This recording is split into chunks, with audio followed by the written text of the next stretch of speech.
여러분 안녕하세요. 평화부동산입니다.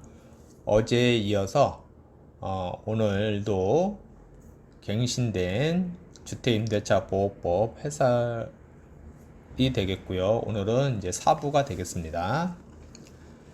임대인이 본인 또는 직계 존비속에 직접 거주를 이유로 갱신 거절하였으나 목적주택에 거주하다가 제3자에게 임대를 한 경우 어떻게 되는지.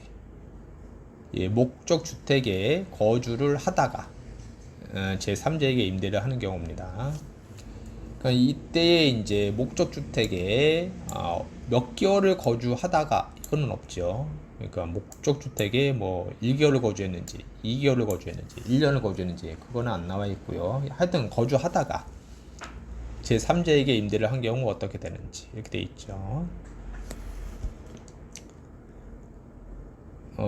갱신 요구가 거절되지 않았다면 계약이 갱신되었을 기간이 지나기 전에, 그러니까 갱신 요구가 거절되지 않았다면 계약이 갱신되었을 기간 2년이죠.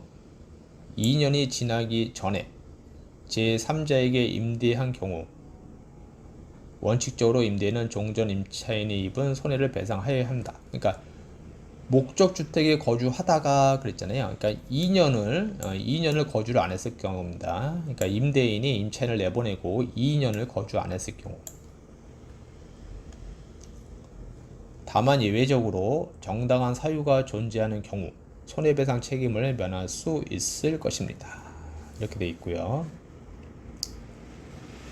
제3자에게 목적주택 임대 시 손해배상액 산정은 임대인과 임차인 간 손해배상 예정에, 그러니까 임대인과 임차인 간에 서로 간에 얼마를 배상할 것으로 정해놨다. 그러면 이제 그게 우선이 될 거고요. 그게 없다. 그러면은 손해배상 예정액 중 가장 큰 금액. 그러니까 요 세 개 중에서 가장 큰 금액이 손해배상 예정액이 되는 겁니다. 요 세 개 중에서 가장 큰 금액. 갱신 거절 당시 월 단위 임대료 3개월분에 해당하는 금액. 그러니까 월 단위 월차임을 50만원씩 줬다. 그럼 3개월 보니까 150만원이 되겠죠.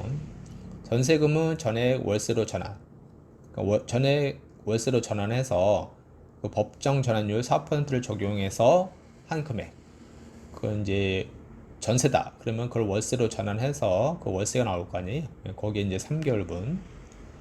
임대인이 새로운 임차인에게 임대하여 얻은 월 단위 임대료 빼기 갱신 거절 당시 월 단위 임대료. 그러니까 여기서 이제 새로운 임차인에게 60만원 받고 기존에는 이제 50만원을 받았다. 그럼 빼기 하면 10만원이 남으니까요. 거기에 2년분이니까 240만원이 되겠죠. 갱신 거절로 인해 임차인이 입은 손해액. 그러니까 갱신 거절로 인해 임차인이 입은 손해액. 이것은 뭐 이렇게 좀 산정하기가 좀 힘들 것 같긴 한데, 여하튼 요 세 개 중에서 가장 큰 금액으로 합니다. 실거주를 이유로 갱신 거절한 임대인이 제3자에게 목적주택을 임대한 경우 손해배상 책임을 면할 수 있는 정당한 사유는 무엇인지. 정당한 사유는 갱신 거절 당시 예측할 수 없었던 사정으로 제3자에게 임대를 할 수밖에 없는 불가피한 사유를 의미합니다. 가령 실거주를 하던 직계 존속이 갑자기 사망한 경우, 실거주 중 갑자기 해외 주재원으로 파견되는 경우 등 갱신 거절 당시 예측할 수 없었던 불가피한 사유를 의미합니다. 2년 이내에 이런 사유가 발생했을 경우를 얘기합니다. 2년 이내에요. 임대인의 직접 거주 사유가 허위인 경우 임차인이 손해배상 청구를 위해 직접 거주가 허위인 것을 확인할 수 있는 방법은 정부는 갱신거절 임차인이 해당 물건의 전입세대 또는 확정일자 열람을 통해 임대인의 직접 거주 또는 제3자 임대 등의 사실을 확인할 수 있도록 할 계획입니다. 아직 계획이죠. 계획. 갱신거절 임차인 임대차 정보 열람권 확대, 주민등록 전입세대 열람 범위 확대. 전입세대 열람을 할 수 있다는 거죠. 주민등록법 시행규칙 제14조 확정일자 등 열람 범위 확대. 주택임대차보호법 시행령 제5조.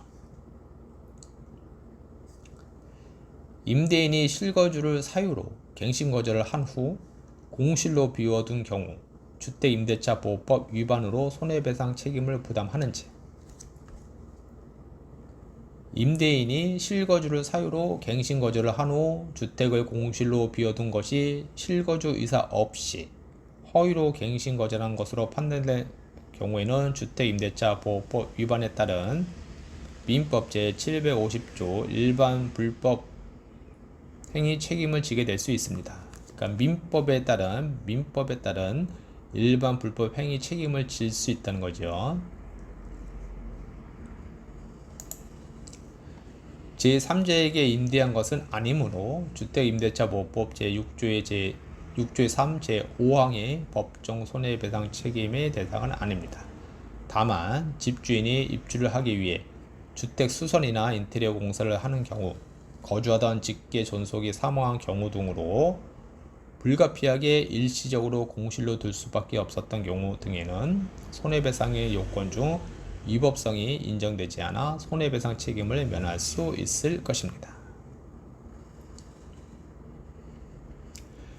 법인이 임대인인 경우 직접 거주를 이유로 갱신거절이 가능한지. 불가능합니다. 법인이 임대인일 경우에는 직접 거주가 안됩니다. 법인이 주택임대차보호법에 따른 실거주할 수 있는 대상으로 보기 어렵기 때문이지요. 임대료 상한 제한 5% 이내는 언제 적용되는 것인지.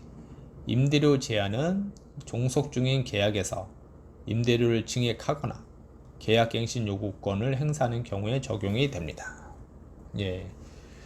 존속 중인 계약에서 임대료를 증액하거나 이렇게 돼 있죠. 이것은 뭔 말이냐면요. 처음 계약을 하고 2년 이제 거주하기로 했잖아요.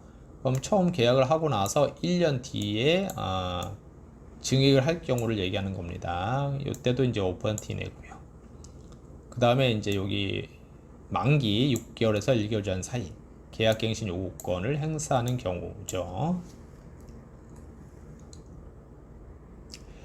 갱신 시 임대료 상한 5%의 의미는 임대인이 요구하면 무조건 5%를 올려주어야 한다는 것인지, 그렇지 않다는 겁니다. 그러니까 임대인이 5%를 올려달라고 하면은 임차인이 동의를 해야 된다는 거죠. 5%는 임대료를 증액할 수 있는 상한일 뿐이고, 임대인과 임차인은 그 범위 내에서 얼마든지 협의를 통해 임대료를 정할 수 있습니다.